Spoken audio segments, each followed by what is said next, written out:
Open the glove box. You see there's two discs here. Just turn these. Pull them out. Same one over here. Turn it. And now over here, see this here? It's keeping it from opening all the way. Just push this nub in. There. Whoop.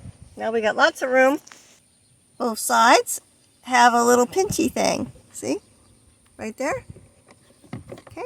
Note that these pokey things are on the bottom. So I'm just going to put this right here.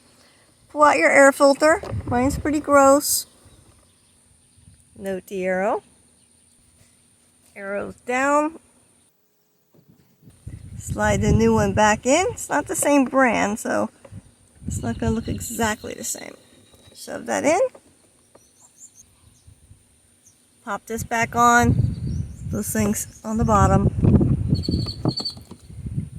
It just goes in and pushes. There.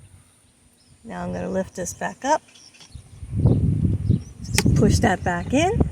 Line up my side post. And just turn them so they're in place. And the same thing over here. There. I'm good to go. I hope this is helpful. Thank you.